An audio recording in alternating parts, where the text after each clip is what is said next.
Hace algunos años, a finales de 2021, la doctora Rosana Reguillo, a quien le mando un abrazo muy sentido, escribía el libro Necromáquina, Cuando morir no es suficiente.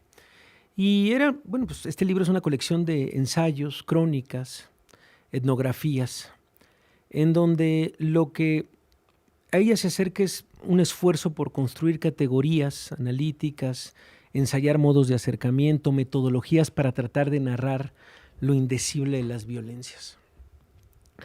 Nos ha costado trabajo, creo que desde el centro del país, nombrar a lo que sucede en Culiacán y en general en el estado de Sinaloa.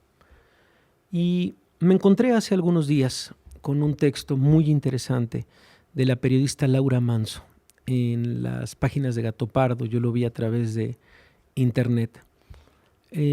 Y es un texto que se llama Cocodrilos en Culiacán. Y dentro del texto me encontré un término que me dejó muy clara la fotografía de lo que significa vivir en esta ciudad.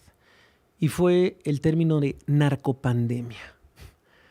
Recordamos y hacemos un poco el regreso al pasado, digamos, de abril, de mayo, de junio de 2020, cuando empezaba la pandemia, lo que significaba para todos esta vida de encierro, esta vida sobre todo en grupos de WhatsApp, de toques de queda impuestos entre nosotros mismos, de no ver a los familiares. Y dije, mira, es eso lo que se ha vivido en los últimos meses en Culiacán, esta narcopandemia. Y le agradezco que nos acompañe esta tarde para tratar de traducirlo, para tratar de eso, de no dejar de hablar, porque no se puede dejar de hablar cuando, Culiacán es un lugar con 1 millón de personas que viven en el asedio total del crimen organizado. Y nos acompaña esta tarde Laura Manso, la periodista que escribe este texto. Laura, ¿cómo estás? Te saluda Javier Risco, buenas tardes. Risco, mucho gusto. ¿Qué tal? Buenas tardes. Gracias por acompañarnos, Laura. Y bueno, pues es un poco este texto que me llamó mucho la atención, que toca y que es transversal. Habla de lo que viven los niños, hablan de lo que viven los comerciantes en Culiacán, lo que viven también las amas de casa, lo que se vive en los grupos de WhatsApp. No nos vamos a cansar de traducirle a la gente, de explicarle lo que es vivir en este momento en una ciudad como Culiacán. Cuéntanos un poco de este texto que escribes para Gato Pardo, Laura.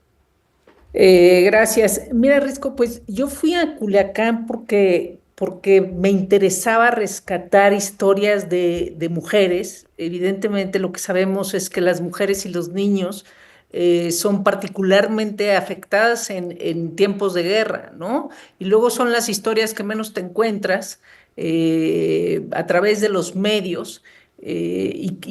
Pues esa era mi intención. Fui a reportear tal cual esas historias. ¿Y qué me encontré?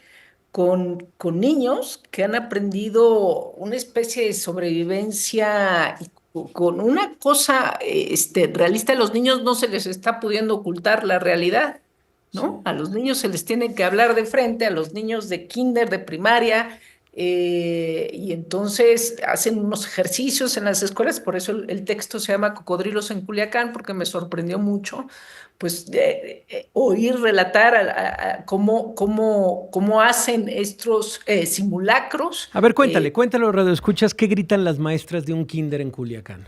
Cocodrilos, cocodrilos, gritan las maestras, y los niños pues se echan al piso, ¿no? Y eso hacen en las escuelas y eso hacen pues también en sus casas, porque pues las tracateras, que es cuando se oyen las ráfagas de las metralletas, que es particular, cuando no hay, cuando es raro el día que no hay, pero los últimos meses, los últimos 6 meses, pues casi todos los días dicen los culichis, ¿no? Y los niños, pues, se quedaron a veces, en parte, tomando clases en línea, como acostumbrábamos en la pandemia, o de repente ya van porque el gobierno, pues, está presionando y entonces regresen a clases, pero luego se tienen que volver a regresar a su casa, y entonces así han vivido. Y ellos se autonombraron así. Ellos dijeron, es una narcopandemia, ¿eh? No es un Sí, no. término, es un término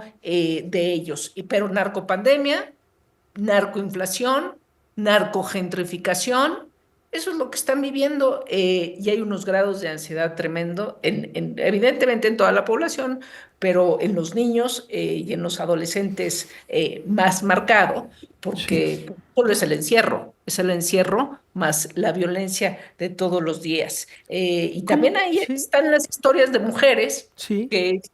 pues, que lo padecen de otra manera, ¿no? Sí, si quieres ahora hablamos de esto por lo que ibas y que en realidad te encontraste con una ola de historias que te sobrepasó. Y creo que también es importante, por ejemplo, eso, cómo se vive en una ciudad, como lo acabas de describir, por ejemplo, en el transporte público. ¿Cómo es esperar un camión? ¿Cómo es pedir un taxi en Culiacán? ¿Qué te encontraste cuando fuiste, Laura?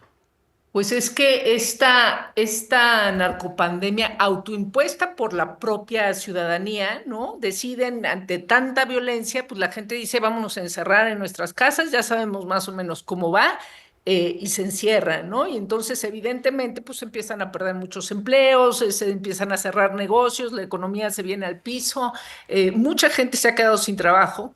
Y una de las cosas también bueno, pues las historias que me encontré a la hora de querer agarrar un Uber, pues hay muy pocos porque el año pasado, a través de redes sociales, que ahora evidentemente pues, es su principal fuente de información de los ciudadanos, en donde pues, buena parte de las noticias son falsas, pero muchas otras son verdad, se soltó un mensaje de amenaza para los conductores de Didis, de Ubers, y de amenaza de muerte. A varios se los llevaron, a varios los mataron, a varios los secuestraron durante horas. ¿Por qué? Porque era un bando queriendo pues eliminar el medio de transporte que utilizaba el otro bando para transportar, bueno, pues eran los llamados halcones, para transportar lo que quisieran transportar. Y entonces te subes a un Uber después de que logras subirte, después de estar esperando 40 minutos un Uber, y te dice, pues es que nos amenazaron, pero yo soy desempleado, pero entonces me puse a Uber porque no tengo trabajo, pero ahora también ya me amenazaron de muerte. Entonces es una dinámica muy cruel la que se está viviendo en Culiacán y en efecto yo creo que no lo hemos dimensionado bien. Sí, estamos hablando con la periodista Laura Manso y este texto en Gato Pardo que se llama Cocodrilos en Culiacán. Cuéntanos qué te encontraste ahora con esta visión también de buscar las historias de las mujeres. ¿Con qué mujeres te encontraste, Laura? Pues cuando se habla de que las mujeres son más afectadas en situaciones de guerra, ¿no? No pensamos en estas historias. Platiqué con Heidi Mares, es una feminista que ayuda a las mujeres a interrumpir su embarazo. Y lo que no es común, ¿no? Es que pues una pareja que había buscado embarazarse el año pasado, termina y logra embarazarse, ¿no? Empieza la guerra, el marido se queda sin trabajo, es músico, las bandas de música pues se quedaron sin chamba, y dicen, pues no vamos a poder tener un hijo. Sí. Entonces el marido se fue de la ciudad en busca de otro trabajo y ella dijo, con todo el dolor de mi corazón, pero, pero yo no voy a tener con qué mantener a un hijo si mi marido no tiene trabajo, y pues yo no tengo cómo mantenerlo, ¿no? Y entonces acuden así. Y estas historias son las que no pensamos en ellas cuando están pasando todas estas cosas. Sí, y también se incluyen historias de fiestas infantiles, se incluyen, por supuesto, las historias de la prensa también. ¿A quién creerle en este momento? ¿Cómo es que ganan muchas veces los grupos de WhatsApp llenos de fake news en un momento en el cual hay una nebulosa alrededor de la certidumbre? En fin, creo que hemos en este programa hablado con periodistas locales, con periodistas que trabajan directamente en el estado de Sinaloa, pero también nos interesaba mucho tu visión, Laura, como digamos, como esos ojos que llegan, examinan, se retiran y dicen, ojo, todo esto que ya se está viviendo normal desde hace varios meses no lo es. Decir cocodrilos, cocodrilos no se puede normalizar. Ahorita vamos a compartir tu texto, pero te agradezco de verdad estos minutos, Laura, para acercarnos a esta realidad de la cual, insisto, tenemos que voltear a ver. Muchas gracias, Risco. Y quiero cerrar con esto. Me encontré una sociedad viviendo entre el enojo Sí, hacia el gobierno en particular, menos enojo que con los criminales, ¿eh? Wow. Pero sobre todo también como una especie de culpa de, ok, o sea, estábamos viviendo y nuestra economía en mucho depende de los criminales y nos habíamos hecho güeyes y Claro. pero, y el enojo contra el gobernador ese sí no hay duda, ¿no? Wow. Hay mucho enojo contra Muy Rocha bien. Moya. Bueno, pues nos quedamos con esa reflexión. Te mando un abrazo, Laura. Gracias. Gracias igualmente. Es Laura Manso en Gato Pardo. Pausa y regresamos.